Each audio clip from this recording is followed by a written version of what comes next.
June 26, 2006, Selmer, Tennessee. She walked out the front door. With 3 little girls trailing behind, the house was quiet.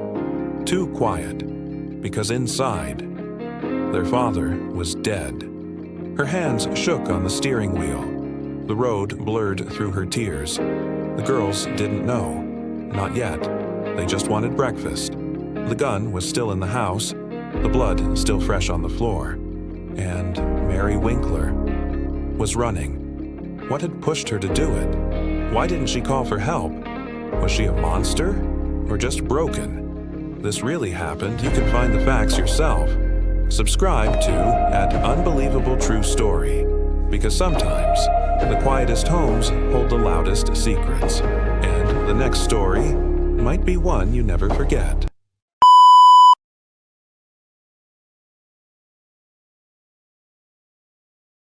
Matthew Winkler was a preacher. Not just any preacher. He led the 4th Street Church of Christ in Selmer, Tennessee. He was 31 years old, young, passionate. He spoke loud and clear. His sermons were strong. People listened, people followed. His wife, Mary Winkler, was quiet. She smiled softly. She sang in the church choir. She cared for their home.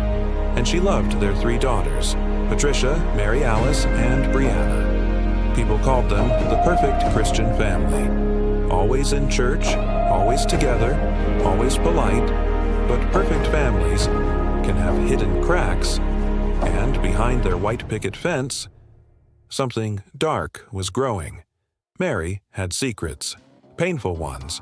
She never told the neighbors, she never told the church.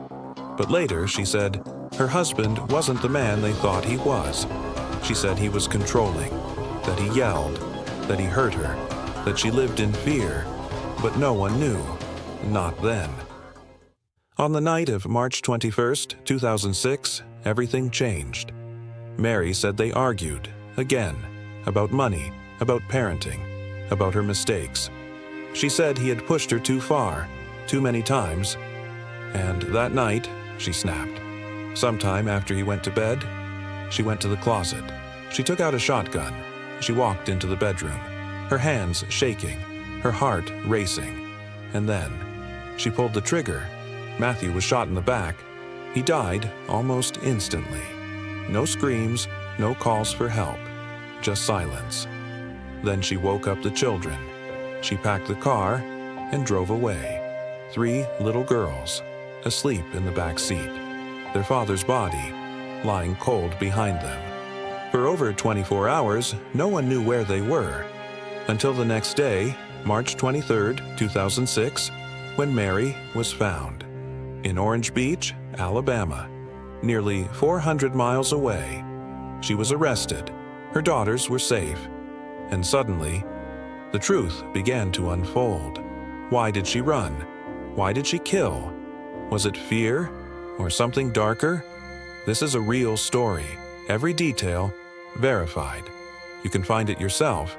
And yet, even the truth doesn't answer every question. Because when Mary told her side, the world was divided. Some saw a monster, others saw a woman broken, hurt, trapped, and desperate. What do you believe? March 23, 2006. Orange Beach, Alabama. A white Nissan Maxima, parked by the shore. Inside, a mother sat quietly. Her daughters, safe but confused.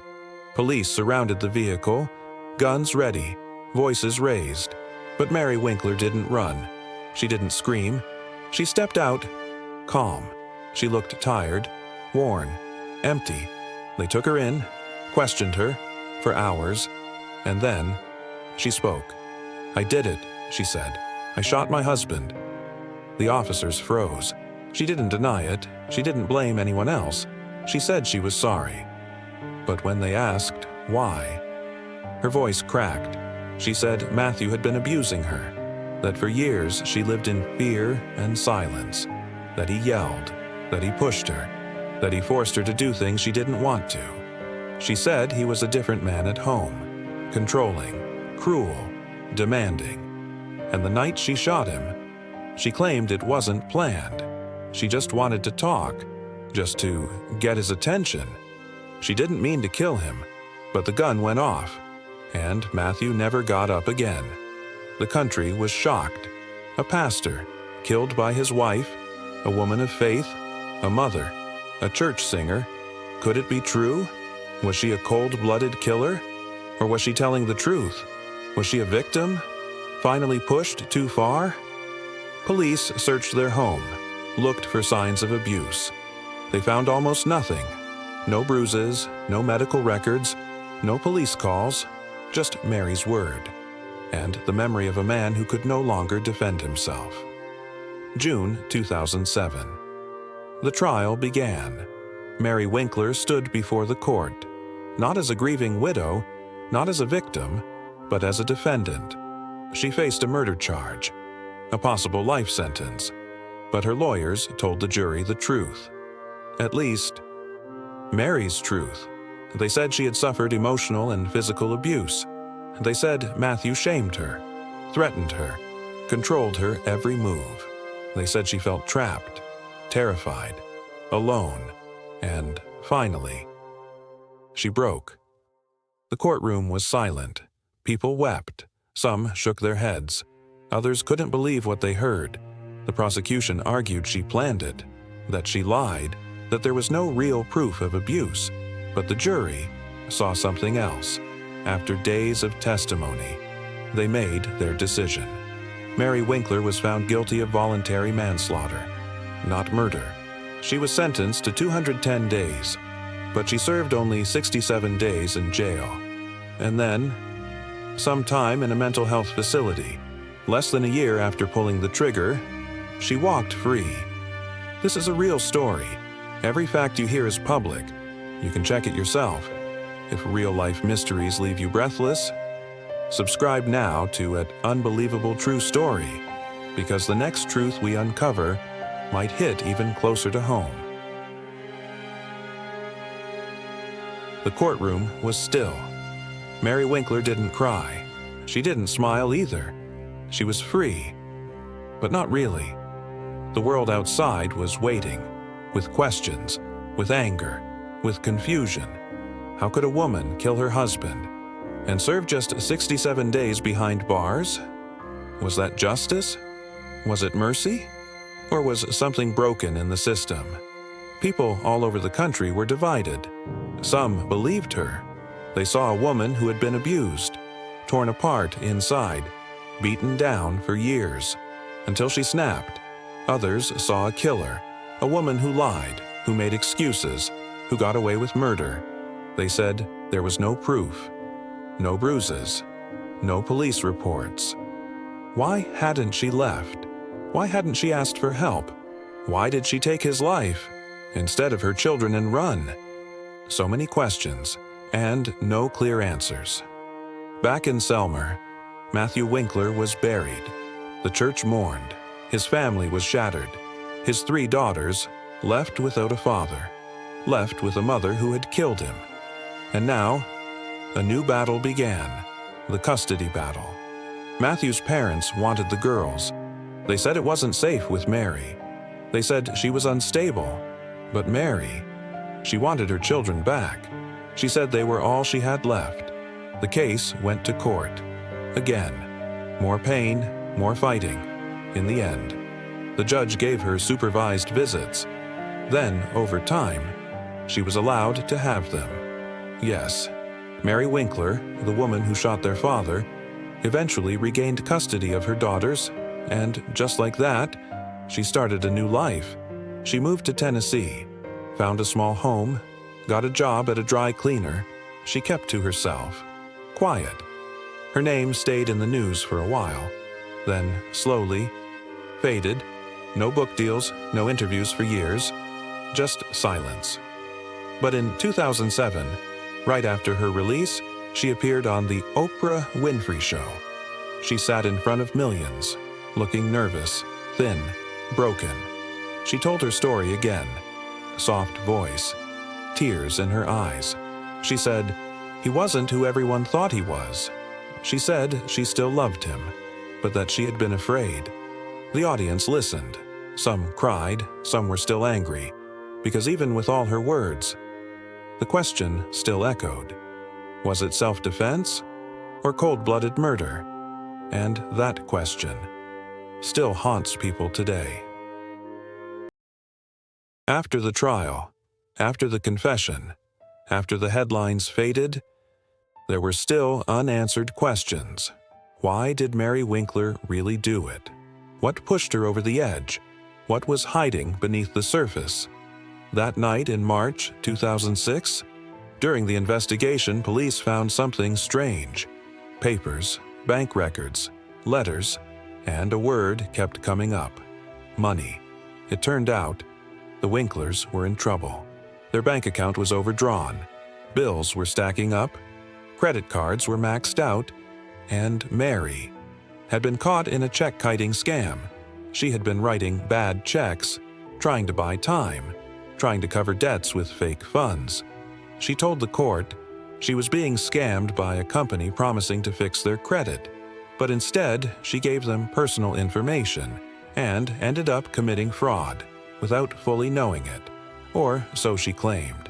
When Matthew found out, he was furious. Mary said he screamed, blamed her, threatened to take the children away. She said he told her, "You ruined everything. You're going to jail. You'll never see the girls again."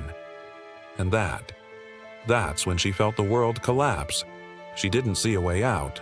Not from the debt, not from the fear, not from the shame. And somewhere in that panic, she picked up the shotgun. But was that the truth? Or another lie? Some believed her, said she was scared, that years of abuse and now financial fear finally broke her. Others looked at the facts: the money trouble, the missing funds, the calm way she fled after the shooting. And they saw something different: a woman who planned it all. One chilling detail stuck out. In her confession, Mary said something odd. She said, "I didn't mean to kill him. I just wanted him to stop talking." Stop talking. That one sentence was enough to shake the room. Because what did she mean? Was it fear? Or was it rage? A moment of silence she wanted. That turned into death. There were also whispers about their marriage. Matthew had strict rules, Mary said, about clothes, about how she acted, even about sex. She claimed he forced her into things she hated, made her feel dirty, shamed. And yet, there was no physical evidence, just words, just memories. So what was true? What was not? The jury made their choice: voluntary manslaughter, not murder. But for those watching from outside, the questions never stopped. Why didn't she run sooner? Why didn't she call for help? And most of all, why did she bring a shotgun into a quiet bedroom and point it at the man she married? The trial was over. The verdict was in. Mary Winkler was free. But across America, the debate had only just begun. TV shows, newspapers, church pulpits, everyone had an opinion. Everyone took a side. Some saw a grieving, broken woman, a wife who suffered silently, a mother who had lost everything, even herself. Others saw a manipulator, someone who took a life, and used stories of abuse to walk away. Supporters said she was brave to tell the truth. She did what she had to do. She was just trying to survive. But critics fired back. Where was the proof? Why didn't she leave him? She shot him in the back while he slept. The Church of Christ community was shaken. Pastor Matthew Winkler had been a rising star, young, charismatic, loved by his congregation. They couldn't believe it. Not Matthew, not him, but behind the sermons, behind the Sunday smiles, what really happened inside that home? No one could say for sure. Women's advocacy groups paid attention. They said Mary's case was proof that emotional and psychological abuse was real, dangerous, often invisible, that a woman can be trapped, without bruises, without scars, without a voice. They pointed to her story as a warning, a sign a call for help. But others warned of something else. They feared this case would be used as a loophole, that anyone could claim abuse to escape punishment, even for murder. So, who was right? Who was wrong? That depends on who you ask. Even now, nearly 2 decades later, the truth remains murky. Mary herself faded from view. She stayed out of the spotlight, raised her daughters, lived quietly. Once in a while, her name would return. In books, in crime podcasts, in late-night documentaries. Each time, the same question returned. Why? Today, the house where it all happened stands still, quiet. A place once full of family, faith, and future.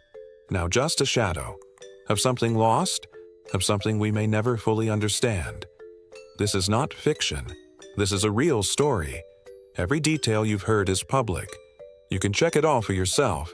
This is the case of Mary Winkler, a pastor's wife, a mother, a killer, or a survivor, or maybe something in between. Even after the trial, even after the confession, Mary Winkler still kept things hidden. There were secrets buried deep, things she never told the jury, things she may never tell anyone. In her Oprah interview, she said she was afraid, that Matthew had a dark side, but when asked for details, she paused, she looked down. She said very little. Why?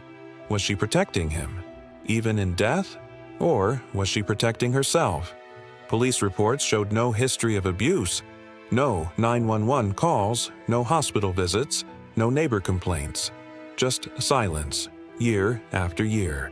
Could someone hide pain that long? Could a whole town, a whole church, have missed the warning signs, or were they never there? One investigator later said, "She wasn't telling us everything." You could feel it. There were rumors, unconfirmed, but loud. Some claimed Matthew had a controlling grip over the family, that Mary wasn't allowed to drive far, that she couldn't make decisions on her own. Others claimed it wasn't about control at all, but jealousy, that Mary suspected he was cheating.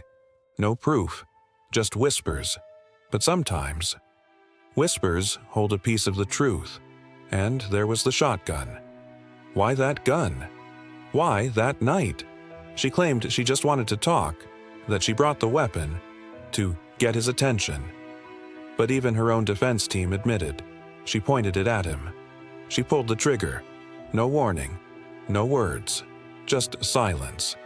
Then a blast. The truth of that night died with Matthew, and what Mary didn't say may speak louder than anything she did. March 22, 2006. A single blast echoed through the Winkler home.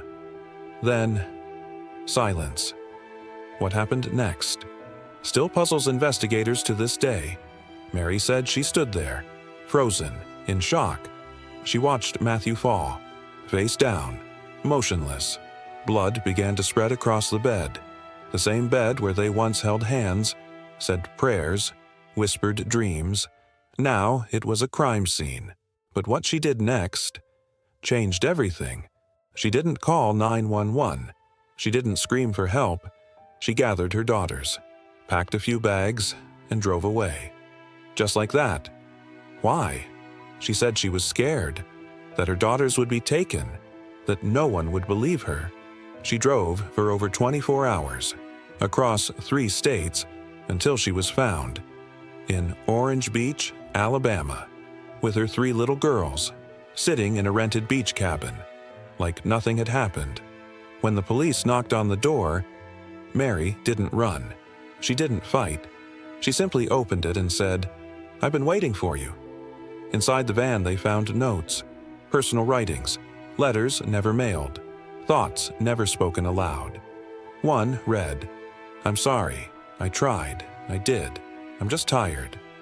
Another said, "He hurt me, but I still love him. I just needed peace." Some were dated weeks before the shooting. Others seemed written just hours after. Investigators believe there were missing minutes, moments after the blast. where something else may have happened. Did she try to move the body? Did she clean the scene? Why were some items, like the phone, missing from their usual place? She never answered clearly. Her story had gaps. And those gaps? They've haunted the case for years. One detective said she told us a version, but we always knew there was more. People began to wonder, was she really planning to talk to him? Or had she planned something darker? Had the letters been part of her goodbye? Or a way to win sympathy later? A forensic psychologist brought in during the trial said she was under extreme emotional strain, years of fear, years of control. This wasn't cold-blooded murder, this was survival. But again, no evidence of past police calls, no bruises, no witnesses, just Mary's word. That beach cabin in Alabama? It still sits there, quiet, still, just like the house in Selmer, Tennessee. Two places, two scenes, forever tied by one woman's actions, and the questions she never answered. 3 little girls, ages 1, 6, and 8, taken from their beds in the middle of the night by the mother who had just killed their father. They didn't know what happened, not right away. All they knew was that Daddy was gone, and Mommy wouldn't stop crying. Mary called them her angels, said she was protecting them, that she couldn't let them grow up in fear. But what they saw, what they heard in those dark hours after the gunshot, remains a mystery. One of them would later say, "Mommy told us Daddy went to heaven." A simple sentence, but behind it, a world of trauma. When Mary was arrested, the girls were taken by Matthew's parents, his father, also a pastor, his mother, a woman of deep faith. They stepped in fast, filed for custody, said the girls would be safe with them. The courtroom battles continued for months. Mary wanted her daughters back, even from jail. She begged the court, "They are all I have left." But Matthew's parents didn't want her near them, not after what she'd done, not after she ended their son's life. They called her unfit, dangerous, unstable. The judge had to decide, was Mary a grieving mother or a threat? The decision shocked many. She was allowed supervised visits, even after prison. Later, she won partial custody. She got her girls back. But what kind of reunion can heal a wound like that? How do you look into your child's eyes and explain what you did? No one knows what Mary told them. Those moments are private, painful, and locked away. But some say the girls began calling her Mommy again, as if they were ready to forgive, or maybe just too young to understand. The Church of Christ, where Matthew preached, they stayed mostly silent. No statement, no tribute, just quiet. The pulpit was filled again. The congregation moved forward. But there was a change in the air, a loss of innocence, a missing warmth, and Matthew's grave. Sits just outside Selmer, simple, plain. Some say it's rarely visited, that even his family struggles to go. Too much pain, too many questions. A man of God, killed in his sleep by the woman he trusted most. Even now, the girls, now young women, live with that legacy. A father they barely remember, a mother who carries both guilt and grief, and a childhood split in two. In the weeks and months after Mary Winkler's release from prison, the world couldn't stop watching. Every move she made, every word she spoke. The media circus was in full swing. Mary had become a symbol of tragedy, of abuse, of a wife caught in an unthinkable moment. But the cameras, the flashing lights, were not forgiving. She appeared on Oprah, the queen of talk shows. The stage was set. Mary sat across from Oprah Winfrey, her face pale, eyes weary. It was her chance to finally tell her side, to explain, to unmask the real Mary Winkler.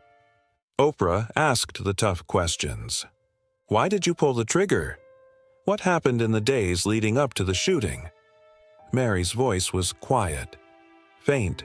She seemed to be reliving it all, as if the weight of those moments was too much to bear.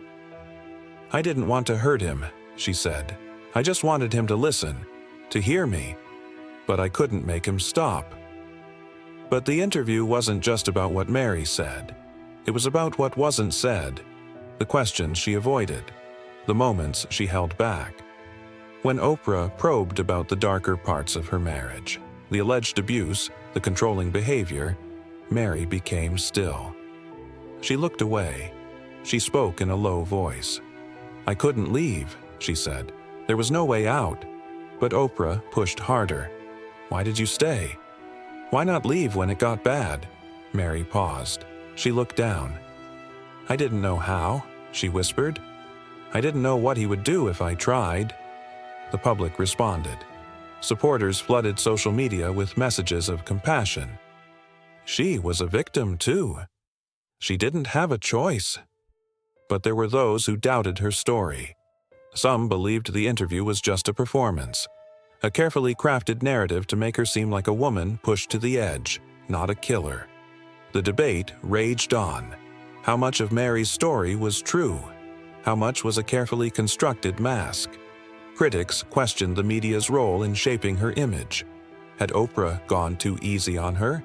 Had the cameras made Mary more of a victim than she was? What is the real Mary Winkler? The shy, frightened woman in prison, or the woman who stood in front of millions and told the world she did what she had to do? The questions lingered, but the answers were elusive. And with every passing interview, every headline, the public remained torn.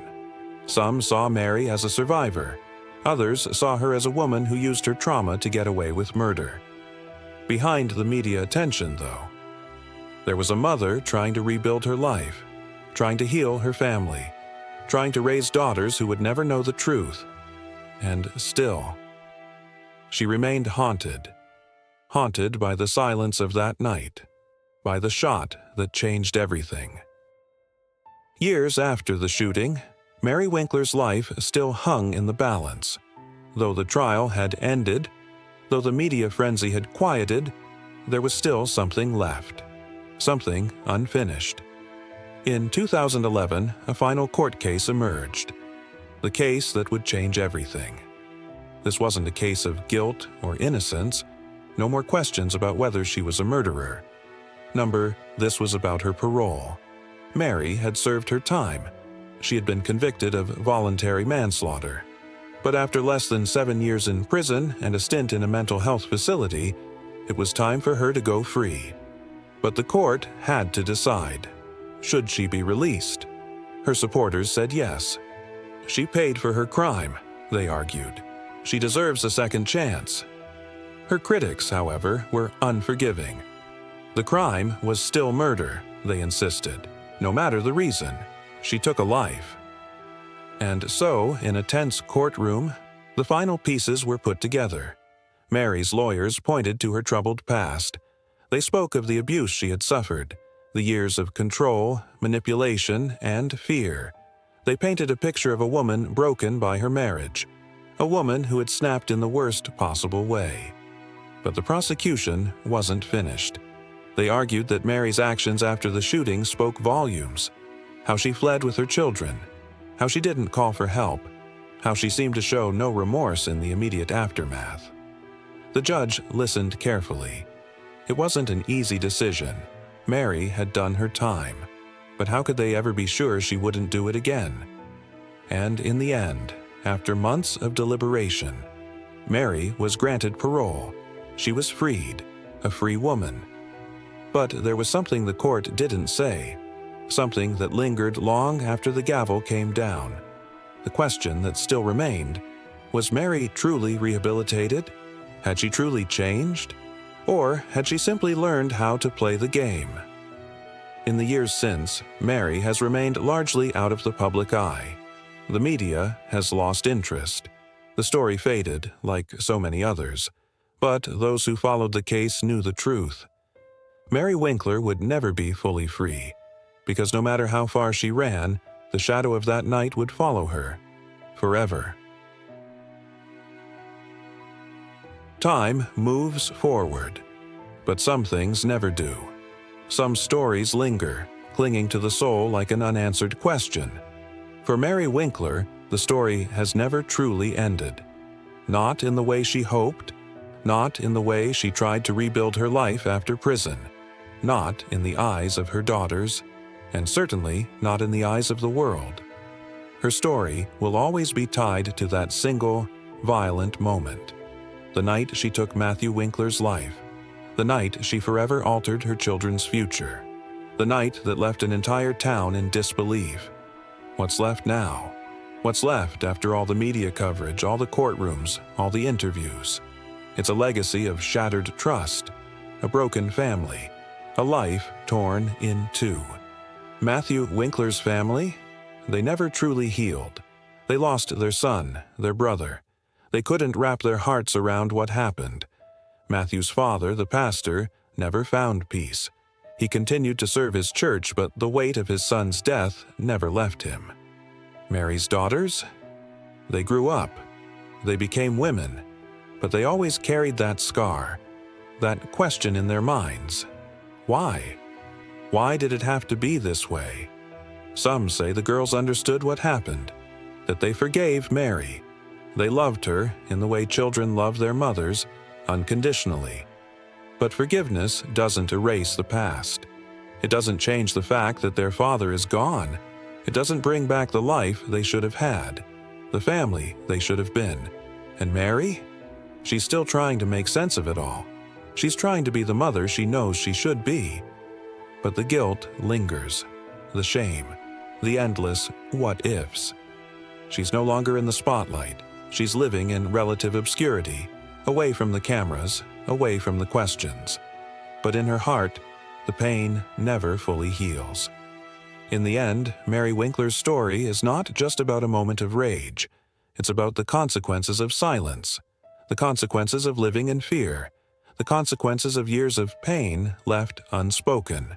For the rest of us, her story serves as a reminder of the dangers of unchecked abuse, of the fragile nature of human relationships, of the dark secrets that can destroy everything. And when we look back, we can't help but ask, was this tragedy avoidable? Could anyone have stepped in? Could anyone have seen the warning signs? The answers remain elusive. The wound may never fully close, and the family forever changed will never be the same. But the story of Mary Winkler is a story that stays with us, a story we can't forget. Have you heard this story before? What do you think truly happened that night? Could a life like Matthew's have been saved? What would you have done in Mary's shoes? If you're drawn to real stories that stay with you, subscribe now to @Unbelievable True Story, because every week we reveal the darkest truths hidden in plain sight. Don't let the truth slip away. Watch the next video on your screen, or dive into our full playlist of real mysteries and crimes. The next story might be even more shocking, more heartbreaking, more mind-blowing.